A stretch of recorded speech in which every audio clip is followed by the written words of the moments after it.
Cette semaine, la Tribune des travailleurs donne la parole à des travailleurs, salariés, retraités, bénéficiaires du RSA. Cette retraitée de Seine-Saint-Denis dit par exemple « Face à n'importe quel imprévu, elle ne peut pas s'en sortir ».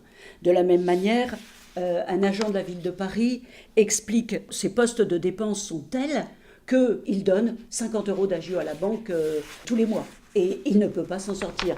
De la même façon, un ouvrier de l'Isère indique que même faire un cadeau pour sa fille, il ne le peut plus. Bruno, bénéficiaire du RSA en Charente-Maritime, explique qu'il lui faut absolument une hausse immédiate de 200 € pour survivre. Ces témoignages confirment que la revendication, ce n'est pas moins de services publics, moins de postes, moins d'écoles ou moins d'hôpitaux que réclament les travailleurs, et donc pas moins d'impôts. Ce qu'ils réclament, comme le dit la retraitée de Seine-Saint-Denis, c'est sauver la sécurité sociale, sauver les allocations familiales, en finir avec la CSG qui est un impôt et que le gouvernement utilise comme il veut. Leur colère et leurs revendications rejoignent bien celles de certaines sections syndicales, l'Union départementale du Maine-et-Loire par exemple. Elle parle de convergence entre ce qui est réclamé sur le pouvoir d'achat et ses revendications. Et elle dit augmentation générale des salaires, des retraites, des minima sociaux, suppression de la hausse de la CSG, SMIC à 1 400 € net, pas de pension de retraite inférieure au SMIC, gel des taxes sur les carburants, etc. etc. D'ailleurs, recrudescence des grèves partout pour sauver des hôpitaux, sauver des services publics, mais aussi pour les salaires, comme les routiers, qui, à partir de lundi prochain, à l'appel de leur fédération CGT et de leur fédération FO, vont se mettre en grève pour garder leurs heures supplémentaires, qui est un élément essentiel de leur revenu. Il faut un plan d'urgence pour les travailleurs. C'est ce que dit le Parti ouvrier indépendant et démocratique. Urgence à imposer un plan ouvrier pour bloquer les prix de tous les biens de première nécessité, alimentation, gaz, électricité, loyer, carburant. Et urgence donc à confisquer les milliards des gigantesques profits des patrons et des banques. Urgence à interdire les licenciements. Urgence à rétablir le droit au travail, aux soins et à une vie digne. Depuis le 30 novembre, dans les lycées, une véritable lame de fond soulève les jeunes. Ces dizaines de milliers de lycéens crient dans les rues « Macron, démission ». Pour eux, il s'agit de dégager Macron, de dégager sa politique contre les lycées, contre les étudiants. Ils s'en prennent à Parcoursup.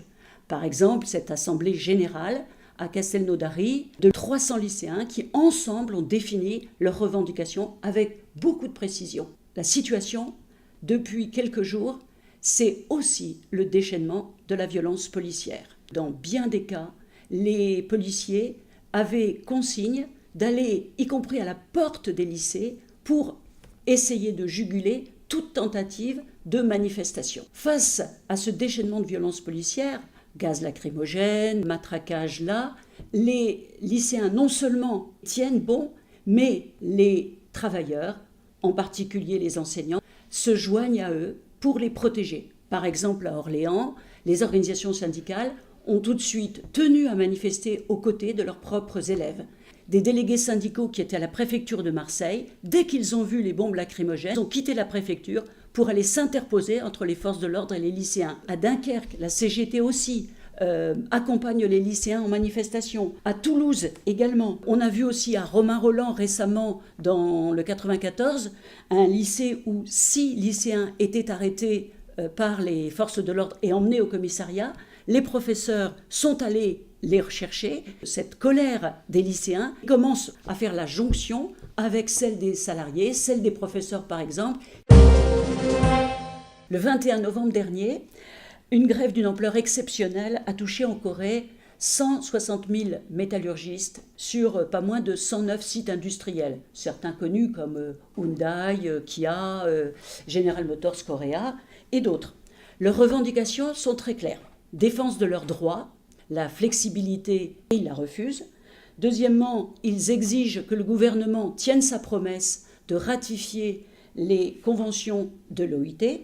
Troisièmement, c'est le droit de se syndiquer, en particulier pour des dizaines de milliers de précaires qui, en fonction de la loi sur le travail, n'ont même pas le droit de se syndiquer. Il y a également la transformation des CDD en CDI. Et enfin, de meilleures retraites. Cette grève de 160 000 métallos s'est traduite également par un rassemblement à Séoul. Ce rassemblement a débuté par le chant symbolique, qui est un hommage aux victimes de 1980. 1980, c'est quoi? C'est le soulèvement contre la dictature militaire, un soulèvement préparé, organisé par tous ces syndicats qui ont justement constitué leur confédération actuelle, la KCTU. Ce combat est dans toutes les mémoires. Et ce combat, lors du rassemblement, était au cœur des discours du président de la KCTU, enjoignant au gouvernement de tenir ses promesses, qui, depuis 2017, promet mais ne tient pas. Le président du syndicat des métallos a déclaré pour sa part que s'il le fallait, les syndicats étaient prêts à organiser la grève générale pour le droit pour tous de se syndiquer. Il y avait, en plus des métallos, des travailleurs de la santé, des travailleurs des transports, des travailleurs de la construction, et également un représentant de la Ligue des paysans de Corée.